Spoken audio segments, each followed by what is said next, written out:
Karim Khan en fait va être destitué après qu'il ait décidé il y a déjà quelques mois de cela de quitter ses fonctions suite aux accusations de harcèlement sexuel et aux allégations graves de viol et de mauvaise conduite de la part de plusieurs de ses collègues. Karim Khan a été remplacé par une procureure qui n'est pas moins virulente que lui. Après un an et demi, 98 séances, le témoignage du Premier ministre Binyamin Netanyahou dans ses procès pour corruption s'est terminé hier. Et la fin donc d'une période importante pour un procès qui a commencé en 2020. Nous allons tout de suite en parler, puis on va aussi parler d'un autre sujet, la destitution du procureur de la Cour pénale internationale, Karim Khan. Pour tous ces sujets, nous sommes très heureux de recevoir Maître Alexandre Bensoussan. Maître Bensoussan, bonjour, merci d'être avec nous ce matin sur Studio Qualita. Bonjour Olivier. Alors, vous êtes avocat au cabinet, au sein du cabinet Herzog Fox Neyman, qui représente le Premier ministre ainsi que Yoav Gallant devant la Cour pénale internationale. C'est pour cela qu'on va parler dans un instant de la destitution de... On va commencer par ça d'ailleurs. On va commencer par la destitution de Karim Khan. Visiblement, une destitution qui sera décidée dans quelques semaines. Je suppose que vous n'allez pas le regretter.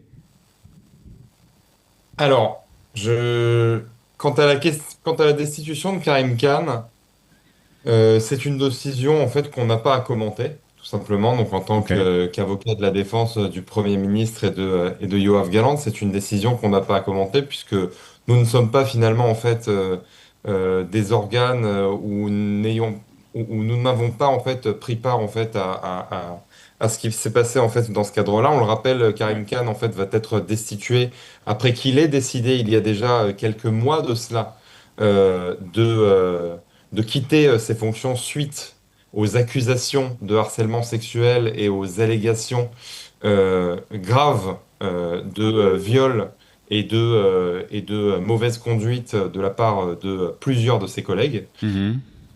Maintenant, je voudrais rappeler quelque chose concernant la procédure qui se passe à La Haye. Déjà, Karim Khan a été remplacé par une procureure qui n'est pas moins virulente que lui. Et Karim Khan, alors c'est un personnage qu'on ne va pas regretter non plus, puisque finalement on le rappelle, et moi c'est la première chose dont je parle en fait en parlant de Karim Khan. Moi, la première chose qui m'avait frappé et dérangé en fait chez ce personnage, c'est que c'est quand même quelqu'un qui, malgré le fait que ça a été c'est quelqu'un dont le frère était représentant à la Chambre des Lords en Angleterre, qui a été accusé d'harcèlement, donc je parle du frère de Karim Khan, Ouais. qui a été accusé d'harcèlement sexuel sur un garçon de 15 ans, qui a été inculpé, qui a fait appel, qui a été inculpé de nouveau. Et Karim Khan, qui était alors procureur en Angleterre, avait demandé à la presse de taire l'affaire Mhm. en vue du respect des croyances religieuses de la famille en tant que musulman croyant. Donc déjà, le fait d'impliquer, on va dire, des considérations religieuses, personnelles, familiales pour venir protéger un membre de sa famille, moi, m'avait énormément gêné et m'avait mis la puce à l'oreille. Et je vous avoue en fait que c'est quelque chose déjà qui n'est absolument pas professionnel. Bien sûr. Après, lorsqu'on regarde la procédure à la Haye, je, je vais vous surprendre par rapport en fait à son personnage. Moi, j'aimerais aussi quand même rappeler quelque chose par rapport à Karim Khan qui, à mes yeux, est quand même très important. Karim Khan, c'est aussi un personnage, et loin de moi l'idée de prendre sa défense. Mhm. Mais je voudrais quand même rappeler quelque chose en fait à son propos et au propos en fait de la Cour pénale internationale et, et, et, euh, et- et en rapport en fait avec l'état des mandats d'arrêt aujourd'hui. C'est que Karim Khan, c'est un personnage qui, en fait, il était alors procureur aussi à l'époque en 2020 en 2023, lorsque des mandats d'arrêt ont été émis contre Vladimir Poutine ainsi que Maria Belova, donc sa responsable, sa secrétaire du gouvernement. Karim Khan, c'est un personnage en fait qui a agi dans une tendance globale de rétablir, on va dire, un semblant d'équilibre ou de poids à la Cour pénale internationale. C'est-à-dire que pendant des années, la Cour pénale internationale a été perçue en fait comme une espèce de cour, on va dire, de cour qui n'avait que pour fonction de traduire des responsables africains en justice. Et c'est véritablement ce qui s'est passé pendant des années.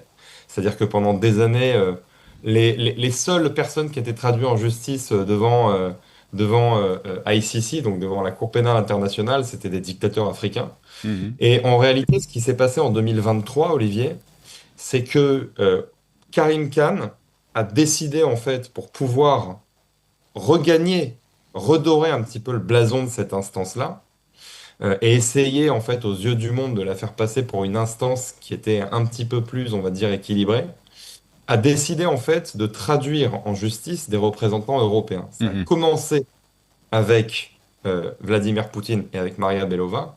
Et ça s'est poursuivi en fait après le 7 octobre avec Benjamin Netanyahou et avec Yoav Gallant. Mais Alors on le rappelle, pour bien comprendre, Maître Bensoussan, c'est une décision de sa part. C'est-à-dire que c'est pas les États qui ont demandé qu'il y ait une opération juridique contre ces dirigeants. mais je pars du principe que le droit international, ça c'est mon humble avis, mais le droit international et ces instances internationales, elles ont aussi quelque part des agendas politiques. Ouais.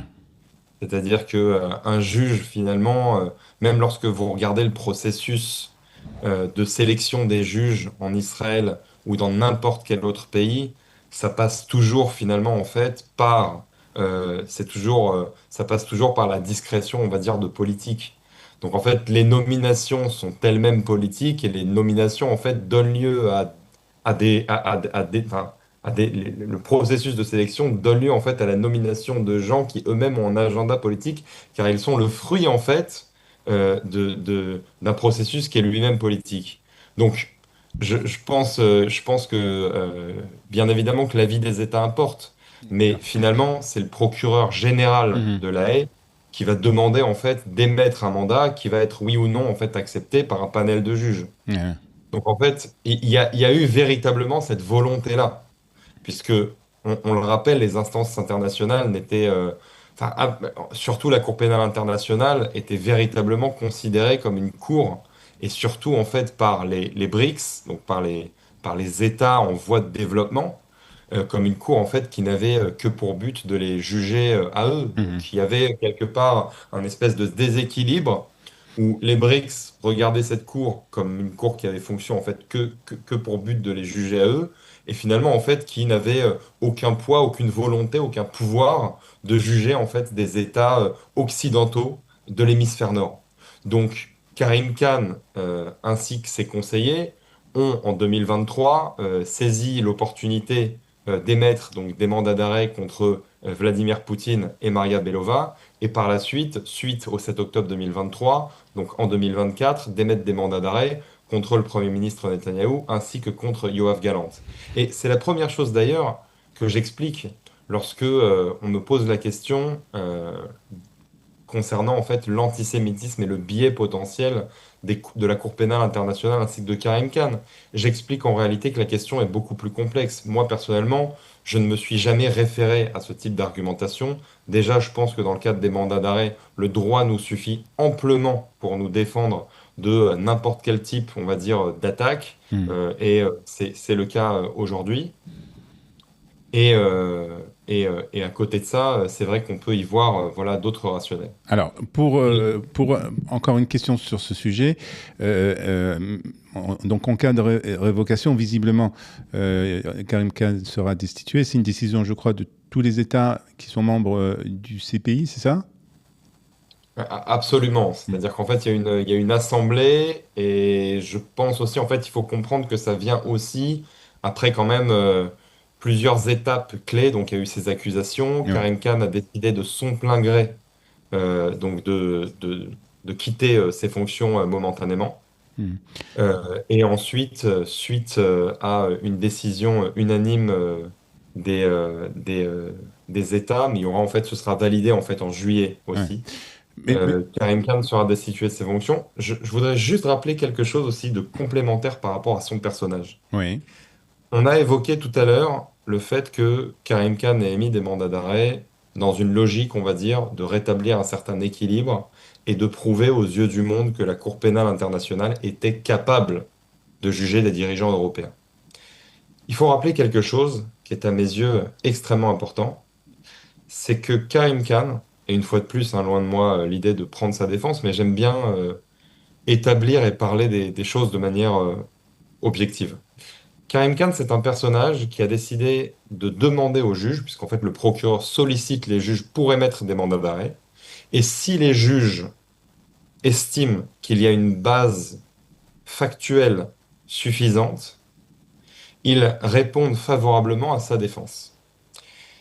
Mais il faut bien évidemment qu'il y ait une base à ces mandats d'arrêt, et par conséquent qu'il- que ces mandats d'arrêt soient basés justement sur un article de loi en particulier. Et il s'avère que ces mandats d'arrêt ont été émis parce que l'accusation principale était, je le rappelle, l'utilisation de la famine comme arme de guerre. mhm. En revanche, depuis que Karim Khan a initié ces procédures contre Israël, il n'a jamais, et il a fait le choix conscient, il s'en est d'ailleurs expliqué dans une interview très intéressante d'à peu près 2 heures, il a fait le choix conscient de ne jamais accuser Israël de génocide. Et justement, vous voyez, il a énormément de détracteurs, on va dire, du côté pro-israélien, pro-américain, mais il a aussi énormément de détracteurs du côté pro-palestinien. Mhm. C'est-à-dire que Karim Khan, au lendemain du 7 octobre, est venu en Israël, il a visité les kibbutzim, et en fait, sur une visite qui a duré une semaine, il a passé moins d'un jour, alors bien évidemment selon les dires du camp pro-palestinien, des lobbyistes pro-palestiniens, il a passé moins d'un jour en Cisjordanie, donc en Judée-Samarie. Et il a été extrêmement critiqué en fait par ce camp pour ça, en disant justement qu'il délaissait la cause palestinienne, qu'il minimisait la souffrance des Palestiniens et qu'il s'empressait, payé par le lobby sioniste, de venir dans les kibbutzim et qu'il ne voyait pas finalement l'image dans son ensemble.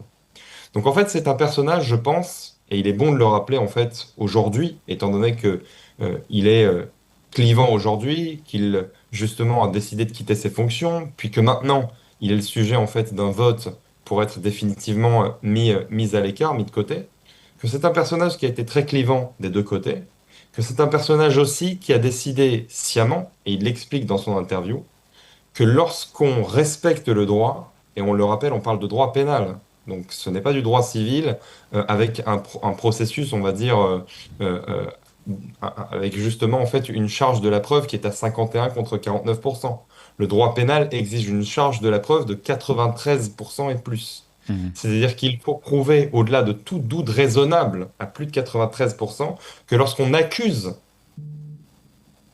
eh bien, les éléments constitutifs, donc les bases, les preuves qui doivent être à la base de cette accusation doivent être extrêmement solides. Ouais. Extrêmement solides. Et lorsqu'on accuse de génocide, en tant que procureur, vous perdez la face Mhm. si jamais ça ne se passe pas. Il a fait le choix conscient, justement, de ne pas tomber là-dedans. Alors, juste une Et dernière chose avant de passer sur le sujet du procès du Premier ministre ici en Israël.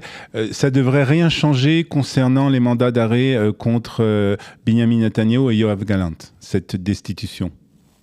non, absolument, absolument rien. Hmm. Absolument rien. Les mandats d'arrêt restent au même stade.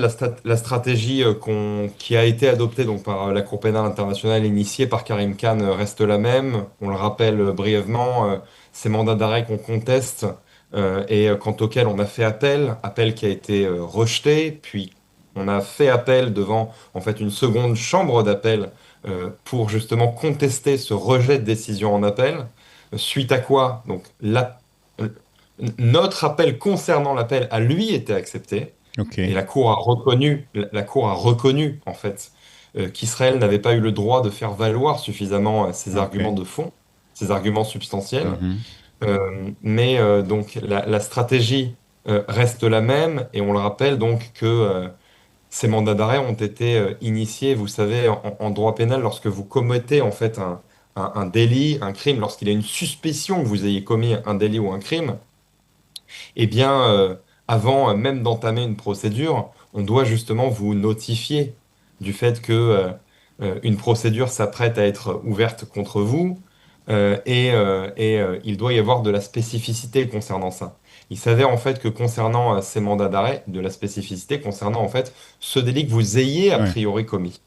Maintenant, ce qui se passe, c'est que ces mandats d'arrêt, et le point qui est extrêmement problématique, dont on ne parle pas assez, et surtout avec pas assez de précision, c'est qu'en réalité, Karim Khan a décidé à l'époque de s'engouffrer donc dans une situation qui était déjà préexistante, c'est-à-dire qu'en réalité, la Cour pénale internationale avait déjà, depuis des années, en 2017, ouvert une procédure contre Israël concernant une situation de guerre, donc une situation de guerre, tout comme vous, Olivier, c'est un terme qui est extrêmement flou, qu'on ne peut pas comprendre. C'est-à-dire qu'en fait, ce n'est pas un terme d'avocature, ce n'est pas un terme juridique, c'est un terme extrêmement flou, ça peut vouloir absolument tout dire. Donc la Cour pénale avait ouvert donc, une enquête contre Israël concernant la situation de guerre en Cisjordanie, donc en Judée-Samarie.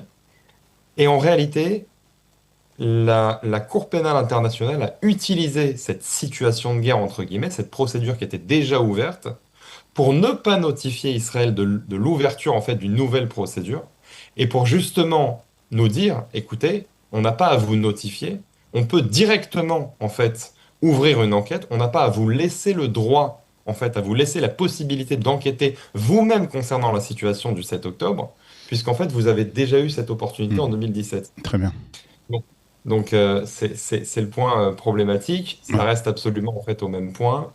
Et, euh, Alors, juste pour et on... terminer, il ne nous reste plus beaucoup de temps. Juste pour terminer, un petit mot sur la fin du témoignage de Binyamin Netanyahou.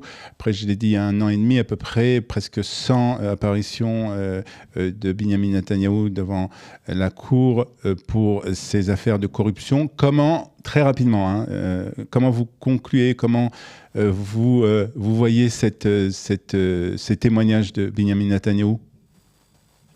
alors écoutez, donc on le rappelle, c'est dans les trois dossiers, l'affaire 1000, 2000 et 4000. Donc Affarat Temonim, corruption et pot de vin. Donc c'est les chefs d'accusation contre Benjamin Netanyahu. Et en fait, là, hier, c'est terminé donc une étape qui est absolument cruciale, c'est-à-dire que les juges ont fini d'entendre le témoignage principal de la défense. Le témoignage principal, c'est le témoignage en fait du témoin principal qui est finalement de l'accusé. Mhm. Donc là, en fait, on balance, en réalité, c'est une étape procédurale, hein. Le procès est loin de se terminer, puisque maintenant, en fait, la justice, en fait, les juges, on le rappelle, c'est le tribunal de district de Jérusalem, qui est la seule instance, en fait, capable de pouvoir rendre justice concernant les procès et les procédures concernant le Premier ministre d'Israël en règle générale, lorsqu'un Premier ministre en Israël est accusé, c'est toujours devant le tribunal de district de Jérusalem. Et aujourd'hui, donc hier, pardon, c'est terminé justement les témoignages, se sont terminés les témoignages de Benjamin Netanyahu après plus de 98 écoutes. Donc c'est des heures et des heures de témoignages, surtout en fait en période de guerre. Ça a Ouais. été repoussé parfois, ça a été décalé, etc. Et maintenant, on va commencer à entendre le témoignage en fait des autres témoins de la défense et aussi les contre-enquêtes du Mhm. parquet. Écoutez, moi, il y a un point Ouais. qui Très me, rapidement. qui me, il y a un point en fait qui m'intrigue, c'est que concernant le dossier 4000 et le dossier 2000, de base, on avait quand même entendu les juges il y a 3 ans de ça euh, dire, et c'est extrêmement rare en fait dans un dossier à cette étape-là, qui est quand même une étape qui était encore à l'époque une étape assez prématurée du dossier, qu'il y avait apparemment pas suffisamment de preuves et que Mhm. ça allait être extrêmement dur pour pouvoir justement mener l'enquête à son terme et qu'ils encourageaient les parties à aller justement vers un accord. Très bien. Donc, comme vous l'avez dit, c'est un procès qui va continuer puisque maintenant on va entendre les autres témoins et les autres personnes de la Ce n'est défense. qu'une étape qu'il ne faut pas se méprendre. Ce n'est qu'une étape procédurale. C'est ça. Une Un étape dernier procédurale. mot, très rapidement, avec une réunion qui va avoir lieu ce dimanche à laquelle vous allez participer de Raison Donnée. Raison Absolument. Gardée, C'est une pardon, Raison réunion. Gardée. Absolument. C'est une conférence qu'on va donner par l'intermédiaire de Raison Gardée, donc, qui est un organisme qui a été fondé par le docteur Marilyn Smadja, et avec mon confrère, le maître Amir Badran, qui a été justement il y a quelques jours élu maire adjoint de Yafo. Nous Ouais. allons débattre sur une loi qui a fait couler beaucoup d'encre et qui en fait encore couler énormément aujourd'hui, qui est la loi fondamentale, donc Israël, État, nation du peuple juif. Ah, ce sera un débat dimanche. Pour avoir plus de renseignements, vous regardez Raison Gardée sur les réseaux sociaux et vous aurez tous les renseignements. Merci beaucoup d'avoir été avec nous, Maître Bensoussan, et bonne journée à vous.